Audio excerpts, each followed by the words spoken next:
नमस्कार, बहुत बहुत स्वागत आपका। आप देख रहे हैं हमारा बेहद खास प्राइम टाइम डिबेट शो ललकार। आपके साथ मैं कुणाल गोस्वामी। तो देश में चुनावी रंग हावी होता हुआ नजर आ रहा है। मौसम से कहीं ज्यादा राजनीति का पारा भी हाई है। मौजूदा दौर में सत्ता के सिंहासन तक पहुंचने के लिए हर राजनीतिक पार्टी ने कमर कस रखी है। ऐसे में इन सबके बीच पीएम के राजस्थान में दिए गए बयान के बाद अब आरजेडी प्रमुख के सुपुत्र तेजस्वी यादव का जो बयान है वो सुर्खियों में है। बीजेपी इस बयान पर आपदा में अवसर देख रही है। बीजेपी लगातार तंज कस रही है। दरअसल लोकसभा चुनाव 2024 के दूसरे चरण का मतदान 26 अप्रैल को होना है। 89 सीटों पर वोटिंग होगी और इस दौरान बिहार की हॉट सीट माने जाने वाले पूर्णिया लोकसभा सीट पर भी मतदान होगा, जहां एनडीए के उम्मीदवार संतोष कुशवाहा, इंडिया अलायंस की उम्मीदवार बीमा भारती और निर्दलीय उम्मीदवार पप्पू यादव मैदान में हैं। सभी उम्मीदवार अपनी अपनी जीत का दावा कर रहे हैं और इस बीच पूर्णिया सीट को लेकर आरजेडी नेता तेजस्वी यादव ने एक हैरान कर देने वाला बयान दे दिया, जिसके बाद अब बैठे बिठाए एनडीए कुनबा ये आरोप लगा रहा है कि इंडिया अलायंस में कई नेताओं के बीच आपसी समन्वय नहीं है। कहा कुछ और जा रहा है, पर्दे के पीछे की कहानी कुछ और है। रिपोर्ट देखें, फिर चर्चा को आगे बढ़ाएंगे।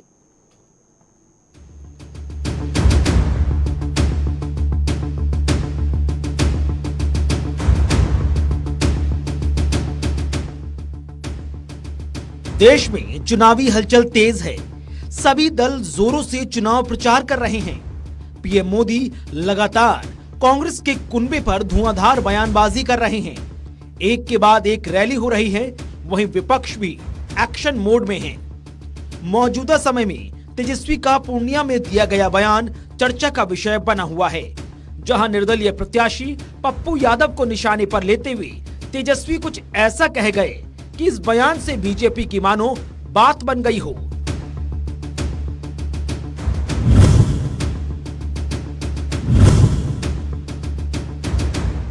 देश में चुनावी संघर्ष का दौर चल रहा है। उस फलसफे पर इंडिया गठबंधन भी सवार है या फिर एनडीए भी।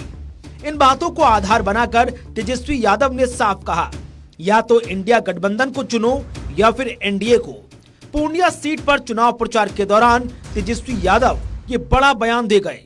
दुआ कीजिए, आप लोगों का आशीर्वाद बना रहे, एकजुट रहना है, किसी के धोखे में नहीं आना। ये कोई एक व्यक्ति का चुनाव नहीं है। ये दो धारा, या तो एनडीए या तो इंडिया, या तो एनडीए या तो इंडिया की लड़ाई है। या तो आप इंडिया को चुनो, और इंडिया को अगर नहीं चुनते हो बीमा भारती को, तो आप एनडीए को चुन रहे हो। साफ बात है।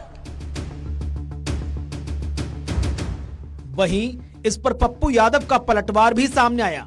तेजस्वी के बयान पर पप्पू यादव ने पलटवार किया और कहा कि राजनीति में इतनी नफरत करना ठीक नहीं। पूर्णिया में तेजस्वी यादव द्वारा दिए गए बयान पर पप्पू यादव ने कहा कि राजनीति में इतनी नफरत ठीक नहीं। उनमें हिम्मत है तो पहले गोपालगंज और पाटलिपुत्र सीट जीतकर दिखाएं। कांग्रेस नेता राहुल गांधी पर बोलते हुए पप्पू यादव ने कहा कि उनका और कांग्रेस का समर्थन मेरे साथ है। तेजस्वी यादव की हैसियत है तो निकलवा दे हमको कांग्रेस से। कहें राहुल गांधी जी से कि लेटर जारी करें। हैसियत है तो राहुल जी प्रियंका जी को पूर्णिया बुलाकर प्रचार करा लें। राहुल जी और प्रियंका से मुझे बहुत स्नेह मिलता है। मेरे नस नस में कांग्रेस है।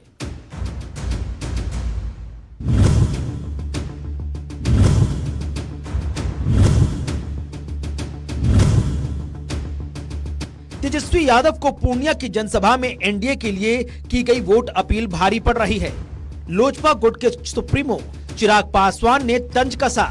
साथ ही ये बयान बीजेपी के लिए सुनहरे मौके की तरह सामने आया। बीजेपी विपक्ष को हताश और निराश बता रही है। बिहार के डेप्यूटी सीएम सम्राट चौधरी समेत बेगूसराय से बीजेपी उम्मीदवार गिरिराज सिंह ने तेजस्वी के बयान को अवसर पर भुना लिया। गिरिराज सिंह ने तो ये तक कह दिया कि महागठबंधन और तेजस्वी यादव अपनी हार स्वीकार कर चुके हैं। तो भाई हम लोग तो शुरू से कह ही रहे कि इन लोगों के गठबंधन में वो सहजता ही नहीं है। पूरा चरण बीत जाता है, इन लोगों के सहयोगी दल इनके लिए प्रचार में ही नहीं आते हैं, और जब ये प्रचार में किसी सीट पर जाते हैं तो वहीं पर इन्हीं के सहयोगी दल के साथी बागी उम्मीदवार के तौर पर निर्दलीय वहां से चुनाव लड़ रहे होते हैं। तो ऐसे में राजद, कांग्रेस और वाम दलों के बीच में कोई एक ये पूरी तरह हताशा का बयान है, हार मानने वाले का बयान है, और भारतीय जनता पार्टी जानती है कि ये लड़ाई कहीं है ही नहीं। 40 की 40 सीट भारतीय जनता पार्टी जीत रही है।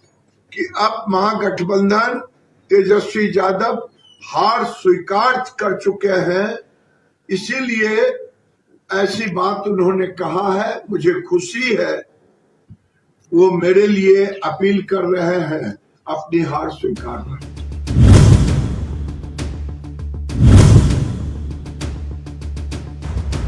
बिहार के पूर्णिया लोकसभा सीट की जनसभा में तेजस्वी यादव ने जिस अंदाज में वोट एनडीए या इंडिया को देने को कहा, वो एक राजनीतिक ब्लंडर है या उनकी राजनीति की सोची समझी चाल? क्या कहीं भविष्य की राजनीति को सुरक्षित मोड में ले जाने का ये रास्ता तो नहीं, या फिर नीतीश कुमार के प्रति सॉफ्ट कॉर्नर रखने का तेजस्वी की रणनीति का यही हिस्सा हो सकता है? ये सब कहा सुनी और चर्चा के बाजार में दौड़ती बातें हैं। असली निष्कर्ष तो भविष्य ही तय करेगा। तो सुना अपने बिहार से लेकर दिल्ली तक आखिरकार एक एक सीट कितनी महत्वपूर्ण होती हुई नजर आ रही है।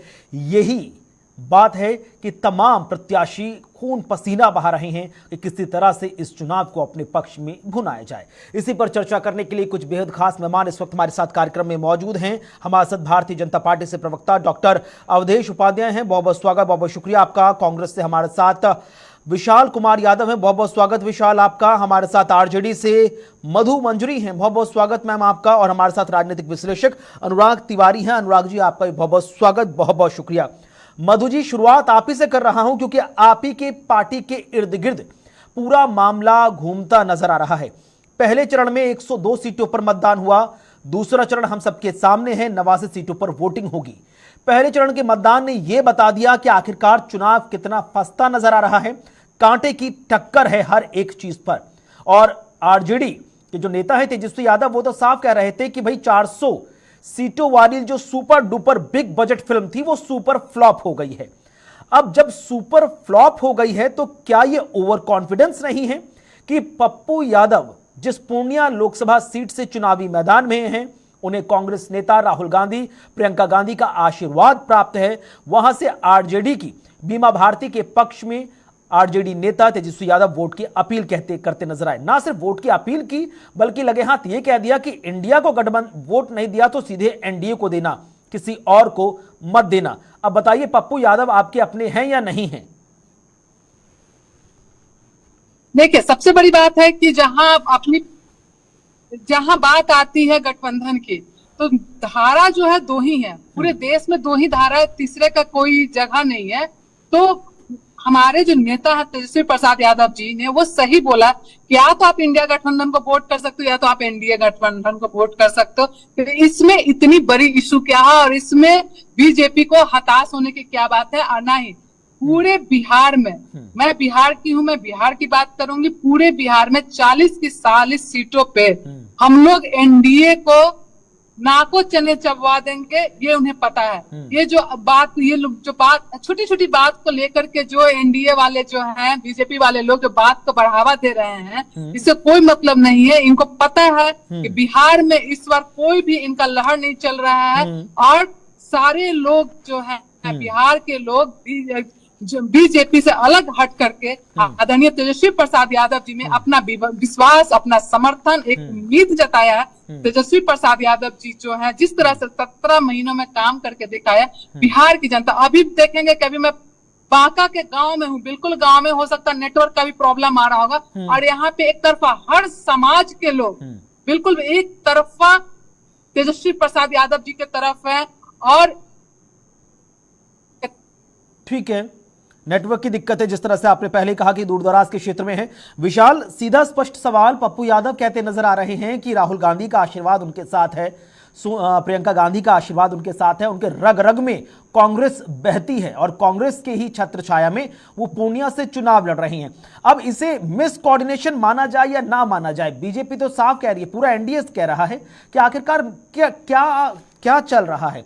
आरजेडी का कैंडिडेट वहां पर है, पप्पू यादव फिर किसको रिप्रेजेंट कर रहे हैं? क्या कांग्रेस को रिप्रेजेंट कर रहे हैं? क्या कांग्रेस वर्सेस वहां आरजेडी हो रहा है? देखिए कुणाल जी, आपका बहुत बहुत धन्यवाद। जहां तक रही बात राहुल गांधी जी के दिलों में पूरे भारत की 140 करोड़ जनता है, प्रियंका गांधी जी के दिलों में भारत की 140 करोड़ जनता है। वो पप्पू यादव भी हो सकते हैं, वो आप भी हो सकते हैं, वो हम भी हो सकते हैं, वो अलग बात है।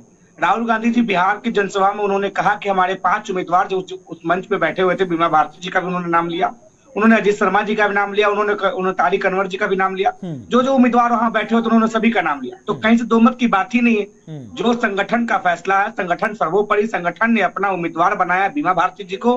कांग्रेस पार्टी का हर एक छोटा से बड़ा कार्यकर्ता बीमा भारती जी के साथ खड़ा है। और रही बात राहुल जी की और रही बात पप्पू जी की, पप्पू जी ने जो कहा कि उनका स्नेह, भाई पार्टी है, नेता है, सबको अपना अपना स्नेह रहता है। राहुल गांधी का स्नेह आपको नहीं, तो फिर बड़ा सवाल यही है ना कि पप्पू यादव जी किसके भरोसे पर पूर्णिया में चुनाव लड़ रहे हैं?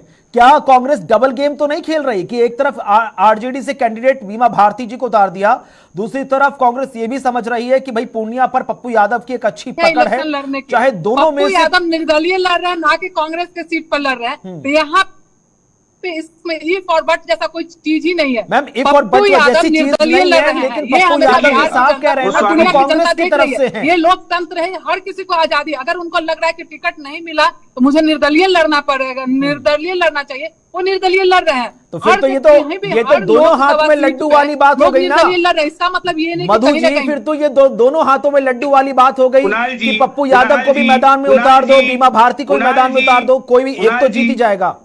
जी विशाल। कुणाल जी, भाई किसी को कोई चुनाव लड़ने से रोक सकता है क्या? चुनाव स्वतंत्रता है, जिसको जो लड़ने हो। कांग्रेस पार्टी का सिंबल उनको मिला है क्या? नहीं मिला, बिल्कुल नहीं मिला। कांग्रेस पार्टी के कोई बड़ा नेता उनके प्रचार में गए हैं क्या? बिल्कुल नहीं गए हैं। कांग्रेस पार्टी का जिला अध्यक्ष, प्रदेश अध्यक्ष, प्रदेश पदाधिकारी सारे लोग बीमा भारती जी के साथ थे। कांग्रेस का जो समर्थन है वो बीमा भारती जी का के साथ समर्थन है। वहां लालटेन बटन निशान पे कांग्रेस पार्टी समर्थन कर रही है। सर, अब आप कंफ्यूज कर रहे हैं। आप कह रहे हैं कि भैया कांग्रेस का समर्थन, आरजेडी का समर्थन बीमा भारती के साथ है, पप्पू यादव इंडिपेंडेंट चुनाव लड़ रहे हैं, वो कह रहे हैं कि भैया हमें कांग्रेस का आशीर्वाद प्राप्त है। तो फिर या पप्पू यादव झूठ बोल रहे हैं या फिर कांग्रेस का नेतृत्व झूठ बोल रहा है जो कह रहा है कि भाई हम बीमा भारती के साथ हैं। एक पॉलिटिकल पार्टी दो कैंडिडेट कैसे उतार सकती है? एक डिक्लेयर्ड है, एक अनडिक्लेयर्ड है। क्या प्रियंका गांधी सामने से आकर के बोल रही है तो पप्पू जी के समर्थन कर रही है? क्या राहुल गांधी जी कभी आकर के बोले हैं? क्या अखिलेश जी जो यहाँ के प्रदेश के अध्यक्ष कांग्रेस के वो बोले हैं? क्या राहुल गांधी जी कोई नहीं बोला है, तो ये कैसे बोलेंगे? एक सेकंड मधु जी, एक सेकंड। हाँ ठीक है विशाल, अपनी बात पूरी करें प्लीज। भैया, आशीर्वाद का मतलब राजनीतिक रूप से क्या होता है? उनके समर्थन में सभा करना। क्या राहुल गांधी जी ने समर्थन किया? क्या प्रियंका गांधी ने उनके सभा का समर्थन किया? क्या कांग्रेस का कोई बड़ा नेता? राहुल गांधी ने तो यहां तक कहा कि पूर्णिया से हमारी महागठबंधन की प्रत्याशी बीमा भारती, शायद आपने नहीं सुना हो तो कहिए मैं वो सुना देता हूं। राहुल जी जब बिहार में जनसभा को संबोधित करने आए थे तो उन्होंने ये कहा, राहुल जी ने तो ये नहीं कहा कि पप्पू यादव जी को वोट दे, किसे दे, ए को दे, बी को दे, सी को दे, किसे दे। उन्होंने कहा कि बीमा भारती को वोट दे। तो साफ और स्पष्ट रूप से दिख रहा है कि कांग्रेस पार्टी महागठबंधन इंडिया। अब एक छोटा सा सवाल विशाल, उसके बाद मैं डॉक्टर अवधेश जी के पास जाऊंगा। एक छोटा सा सवाल, कई पॉलिटिकल एनालिस्ट, कई सीनियर जर्नलिस्ट ये कह रहे हैं कि पूर्णिया सीट पर कांग्रेस ने बड़ी चालाकी के साथ माइंड गेम खेला है, वहां पर आरजेडी की तरफ से बीमा भारती को उतारा है, जबकि कांग्रेस जानती है कि पूर्णिया पर बहुत अच्छी पकड़ पप्पू यादव की है, तो लिहाजा पप्पू यादव को इंडिपेंडेंट उतार दिया। बीमा भारती ना सही तो पप्पू यादव ही सही, नतीजों में हमारे पक्ष में आ जाएंगे। विशाल, आवाज पहुंच रही है आप तक? शायद आवाज नहीं पहुंच पा रही, लेकिन डॉक्टर अवधेश उपाध्याय की मुस्कुराहट बहुत कुछ बता रही है। शायद वो मेरा सवाल समझ गए और उम्मीद करता हूं कि बीजेपी या एनडीए इस पूरी सियासी घटना को कैसे देख रहा है उस पर अपनी प्रतिक्रिया बहुत नीट एंड क्लीन दे देगा। जी डॉक्टर अवधेश।